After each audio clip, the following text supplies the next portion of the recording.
Bonjour tout le monde, j'espère que vous allez bien, j'espère que vous vous portez bien. Voilà, comme nous vous avions habitué depuis plusieurs jours, nous suivons l'affaire Amira Bouraoui avec beaucoup d'attention et beaucoup de concentration. Comme vous savez, c'est devenu un feuilleton. Et comme c'est une non-affaire qui est devenue une affaire d'État.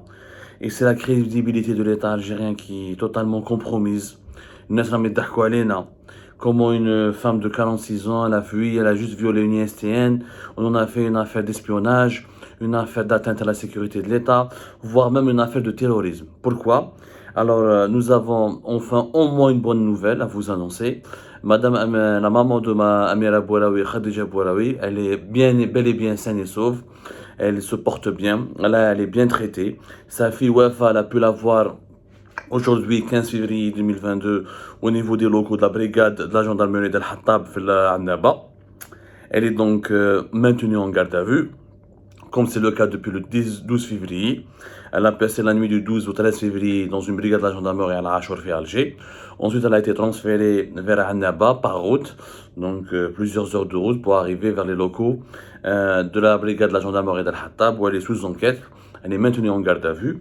Ceci dit, Mustafa Ben Jama'a, il est en garde à vue depuis le 8 février, ça fait déjà une semaine, où Yassine Ben Tayyib, qui est le cousin de Amira Bouraoui, il est maintenu en garde à vue lui aussi depuis pratiquement le 10 ou le 11 février dernier, et un taxieur qui a été arrêté et qui est maintenu en garde à vue. Alors, vu que les gardes à vue de ces 4 personnes impliquées dans l'affaire Amira Bouraoui, dans la dite affaire Amira Bouraoui, a dépassé les 48 heures, cela signifie malheureusement que les autorités et les services de sécurité veulent inculper Khadija Bouraoui, Mustafa Ben Jama'a, le journaliste, Yassine Ben Tayyib et un taxieur dont on ignore encore pour le moment l'identité précise et le nom. Ils veulent les inculper d'un crime lié à des activités terroristes, parce que vous savez, la législation algérienne, qui a été modifiée en 2020 et en 2021, avec l'article 87 bis et la nouvelle définition apportée par le terrorisme, permet aux services de sécurité de maintenir en garde à vue des suspects pendant au moins presque 12 jours. Il y a jusqu'à 12 jours pour des crimes liés à des activités de terrorisme. Et le terrorisme, comme il a été modifié comme étant toute tentative de modifier ou le mode de gouvernance du pays ou de renverser les autorités du pays ou là de changer la nature du pouvoir du pays, on est toute activité politique qui relève de l'opposition ou là qui relève du militantisme en faveur du changement démocratique ou là en faveur du changement tout court, et elle peut être assimilée à un acte terroriste en Algérie, ce qui est encore grave, mais ça on en a déjà parlé. Revoyez les émissions d'Algérie partout en toute l'année 2021 et 2022, nous avons parlé de cette nouvelle législation très grave et très dangereuse sur le terrorisme, le classement des entités terroristes, le classement des personnalités terroristes sur la base de cette nouvelle législation qui, encore une fois, des délits d'opinion, des prises de position politiques peuvent être considérés et qualifiés d'actes terroristes. Donc, Amira Bouraoui, sa maman, elle risque d'être inculpée d'atteinte à la sécurité nationale dans le cadre d'une activité terroriste ou d'un crime terroriste. C'est ce qui explique pourquoi elle est toujours maintenue en garde à vue, que même Mustafa Ben Jama'a, le journaliste, et son garde à vue peut durer 12 jours. C'est-à-dire qu'on peut les maintenir en garde à vue jusqu'à encore pratiquement une semaine encore, ce qui est totalement surprenant. Ce qui est surprenant encore, alors Mustafa Ben Jama'a, on a eu des informations, le journaliste il paye un petit peu. Il paye le prix de de sa résistance, de son courage, parce qu'au début, les enquêteurs de la gendarmerie lui ont demandé le code de son téléphone portable, de son smartphone. Il n'a pas voulu leur communiquer le code, et parce qu'il a estimé que c'était illégal, qu'on lui reprochait absolument rien, qu'il n'y a aucune ordonnance judiciaire qui lui demande de se soumettre à cette instruction ou à cette injonction des services de sécurité, de la gendarmerie, des forces ou des enquêteurs de la gendarmerie nationale. Donc il a refusé de leur donner le code. Au cas donc garde à vue, rien que pour ça. Et à la fin, apparemment, au bout de la fin de cette semaine, au bout d'une semaine de garde à vue, là, Mustafa Ben Jama'a, il a craqué, ils l'ont fait craquer. Il leur a donné le code de son téléphone, de son smartphone, ce qui permettra aux enquêteurs donc de trouver d'autres éléments à charge qui n'ont rien à voir avec l'affaire Amira Bouraoui, parce que Mustafa Ben Jama'a, dès le départ, il dit que moi j'étais en contact avec Amira Bouraoui en tant que personne, en tant que connaissance, en tant qu'ami pratiquement. Il ne l'a aucunement aidé à traverser les frontières, puisqu'il est lui-même sous le coup d'une interdiction de quitter le territoire national. Bon. Cette affaire, ça fait plusieurs jours qu'on le dit, ça prend une dimension totalement ridicule. Ça prend des proportions rocambolesques et fantasmagoriques, abracadabresques. Tous les qualificatifs les plus étranges, on peut les utiliser. Le mouchkil ya jama'a, c'est que maintenant nous sommes confrontés à deux abus. Nous sommes confrontés à deux abus dangereux, mais d'abord, avant de parler des abus, je pense qu'il faudra d'abord, parce qu'on n'est pas des opposants encore une fois. Moi, je suis journaliste. Je l'ai dit les gens actuellement en Algérie, mais un journaliste n'est pas un opposant. Il fait que rapporter des faits, rapporter fidèlement les faits et les transmettre tels qu'ils sont à l'opinion publique nationale et internationale, et ensuite apporter une analyse et un commentaire, certes, où il y a un petit peu il n'y a aucun commentaire, il n'y a aucune analyse qui est objective à 100%, mais dans notre subjectivité, nous sommes uniquement motivés par la défense de l'intérêt général et les intérêts l'intérêt général de notre pays, de notre chère Algérie. Alors, d'abord, je tiens à rendre hommage aux enquêteurs de la gendarmerie nationale qui ont bien traité Madame Khadija Boualaoui. Parce qu'on a dit qu'elle était maltraitée, on a eu peur pour elle, on avait peur qu'elle craque, elle est cardiopathe, opérée du cœur, elle a fêté hier ses 71 ans, etc. C'est une femme qui a beaucoup souffert dans sa vie. On avait peur pour sa sécurité et pour son intégrité physique. Sa fille Wafa l'a bien vu. Apparemment, elle est correctement traitée et elle tient le coup. Et grâce à ce traitement correct qui lui est apporté par les enquêteurs de la gendarmerie nationale. Et donc, il faut leur rendre hommage. Et comme on est objectif, ça nous fait plaisir de voir des gendarmes professionnels qui respectent les droits de l'homme, qui respectent les libertés publiques, qui respectent les droits civiques des citoyens. Être en garde à vue ne signifie pas que tu es coupable. Et toujours la présomption d'innocence. Être en garde à vue, ça ne signifie pas que tu dois être maltraité, que tu dois être diffamé, que tu dois être méprisé, que tu dois être humilié.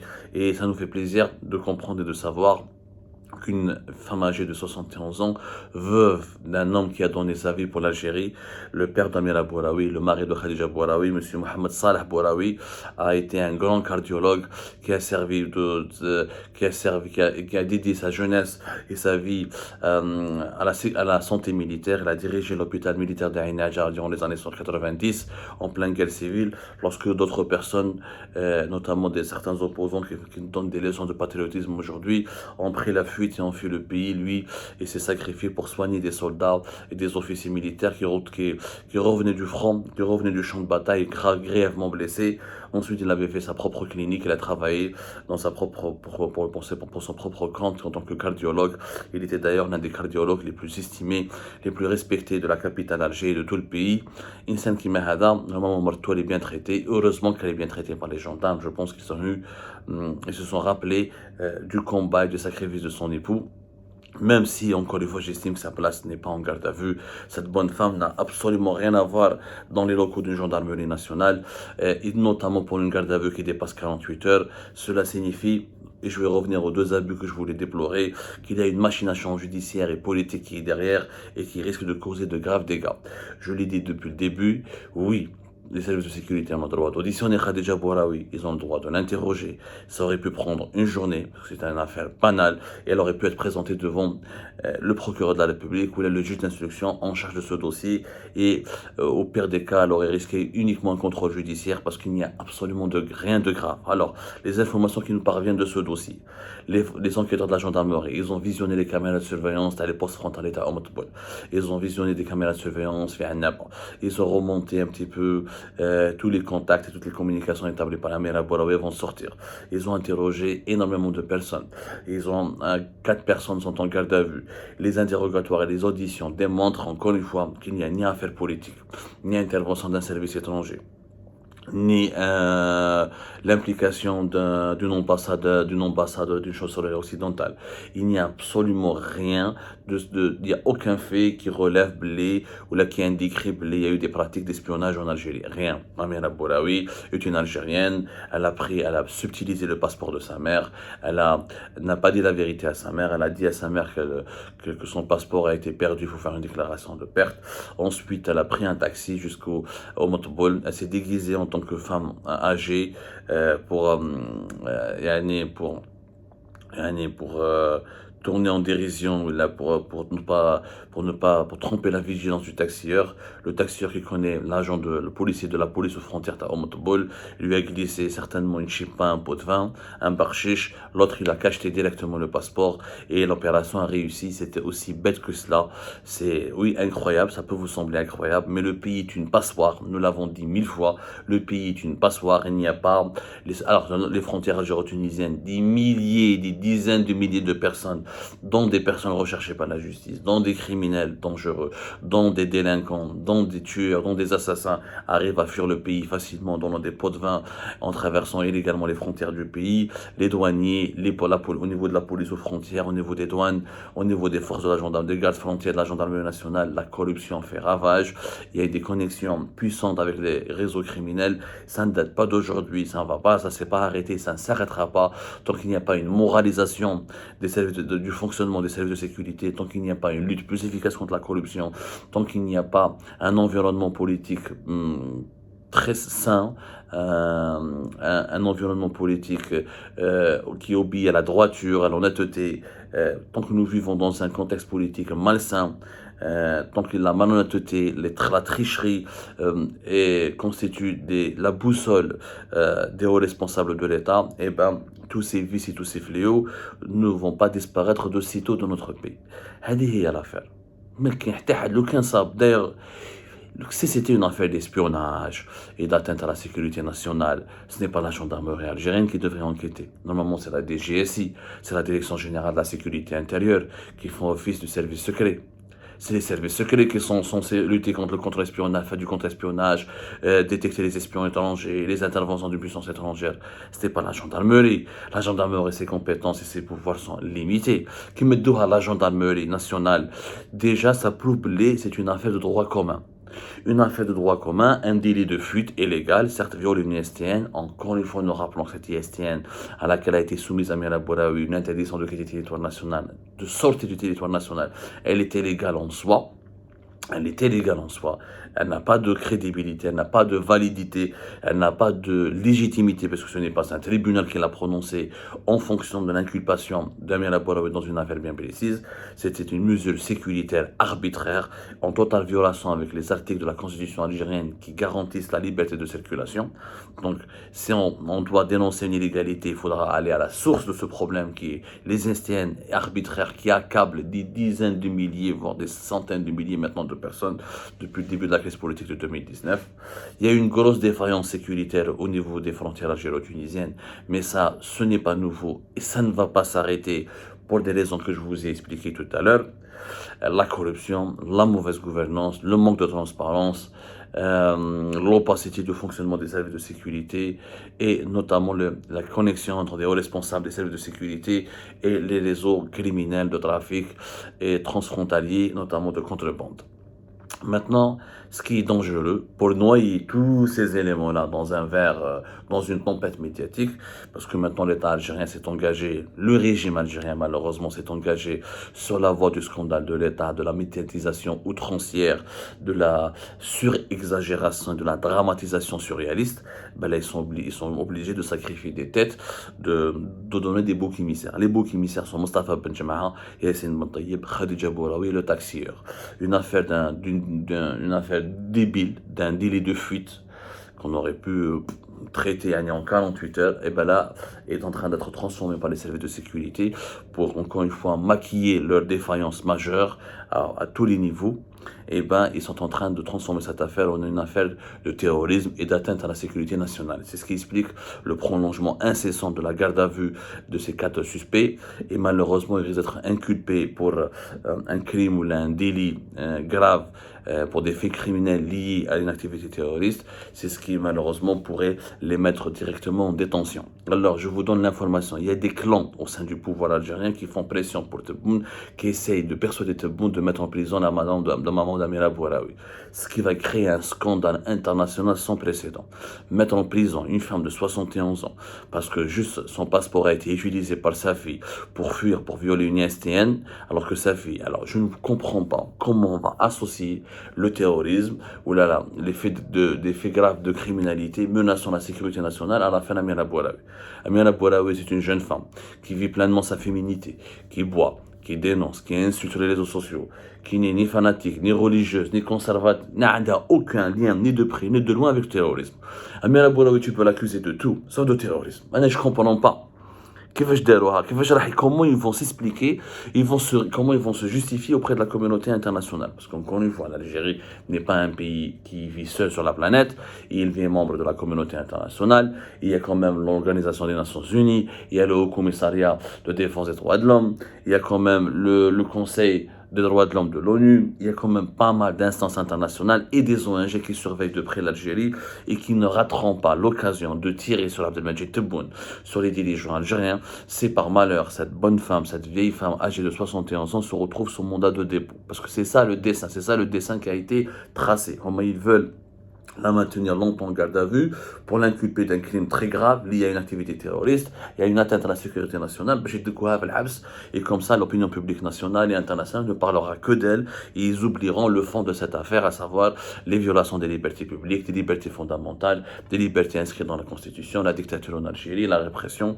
Et on a Abdelmadjid Tebboune نقولها له إذا راك حاب تخمم على الدوزيام موندا تاعك غير ما تخليهمش يحطوا في الحبس مدام لا مير داميرا بوراوي اذا حطوا في الحبس سيزون بريزون لا مامو داميرا بوراوي باي باي لو دوزيام موندا باي باي la crédibilité de l'État algérien, aucune puissance mondiale, aucune instance internationale, aucun partenaire stratégique crédible aucun partenaire stratégique ne donnera de la crédibilité ou ne traitera de façon n'accordera aucune confiance au système Tebboune. L'Algérie sera traitée comme un pestiféré sur la scène internationale. On va juste la considérer comme une usine de gaz, on prend du gaz et on leur dit bye bye. Mais personne ne va traiter avec le régime algérien, ni ne va conclure le même partenariat. La confiance sera rompue définitivement avec les puissances les plus importantes de la communauté internationale. Si le deuxième mandat de Tebboune ne passera pas avec l'aide de la Russie, qui est déjà emmerdée en Ukraine, qui a déjà ses propres problèmes, la Chine qui se contrefiche et qui cherche uniquement la stabilité de l'Algérie pour gagner des contrats et gagner des milliards, ce qui n'est pas le cas malheureusement, nous allons être excommuniés de la communauté internationale et nous allons nous retrouver dans un isolement géopolitique très dangereux parce que la communauté internationale va nous regarder comme étant un pays, un asile psychiatrique, un pays de fous, un pays d'instable. Une femme de 71 ans, elle met à faire habs parce que elle a donné un passeport à sa fille qui est opposante. Dans une affaire de crime terroriste, d'une activité et d'une violation de la sécurité nationale. Mais franchement, nous serons ridicules. Là, l'Algérie, le régime algérien va donner du pain, ça sera du pain béni pour tous ses adversaires. Alors en France, Emmanuel Macron sera pressé de partout pour rompre ses relations avec Abdelmadjid Tebboune et Abdelmadjid Tebboune pourra dire bye bye à sa visite à Paris. L'Union européenne et le Parlement européen qui étaient concentrés sur le Maroc va oublier le Maroc et ses problèmes et ses dérives autoritaires pour se consacrer uniquement à l'Algérie et à ces catastrophes autoritaires. Il n'y a pas de dire parce que maintenant en prison une femme de 71 ans pour une affaire de passeport et de violation d'ISTN, c'est pas une dérive, c'est une calamité autoritaire. L'Algérie sera dans le collimateur de l'Occident, des puissances occidentales, des ONG internationales et même les puissances autoritaires comme la Chine et la Russie vont prendre leur distance parce qu'ils vont dire que ce régime il est instable, il n'arrive pas à stabiliser son front interne, il n'arrive pas à garantir sa propre stabilité. On va pas traiter avec un président qui ne contrôle pas ses troupes. Demain il va avoir une révolte, demain on va traiter avec quelqu'un, va se retrouver en prison, personne ne leur accordera du crédit. Hamlik les risques dangereux de l'affaire de la maman d'Amira Bouraoui. Et malheureusement, je vous le dis, il y a des clans au sein du pouvoir algérien. Il y a des lobbyistes, il y a des lobbies dans l'entourage d'Abdelmadjid Tebboune qui essayent d'imposer, et c'est une feuille de route qui est basée sur l'emprisonnement de la maman d'Amira Bouraoui. Quand ils vont mettre en prison Madame Amira Bouraoui, ils vont essayer de la faire craquer pour qu'elle revienne au pays, ils vont la capturer, ils vont faire peur à tous les autres opposants, ils vont terrifier l'opposition, ce qui sera tout simplement un acte suicidaire. Parce qu'au contraire, ça donnera plus de crédibilité aux opposants les plus radicaux, ça va donner plus de crédibilité aux adversaires du régime algérien, et ça va démontrer que ce régime est tout simplement n'a plus aucune boussole, est en train de devenir fou. Et quand un régime devient fou, il est tout simplement mis à l'écart par la communauté internationale, ce qui menace grandement encore la sécurité nationale, parce que dans un monde troublé et troublant, comme celui que nous connaissons depuis le début de la guerre en Ukraine, nous avons besoin de sécurité, de stabilité, et nous avons besoin de partenariats stratégiques, parce que protéger la sécurité nationale, ça se passe d'abord à l'étranger aujourd'hui, avant de contrôler le front interne. Il faudra d'abord se prémunir contre les attaques qui nous viennent de l'étranger. Mais malheureusement, qui peut comprendre cette vérité ou cette réalité aujourd'hui au plus haut sommet de l'État algérien? J'ai l'impression malheureusement que personne, tout le monde a perdu la raison, et c'est vraiment inquiétant pour l'avenir de notre pays.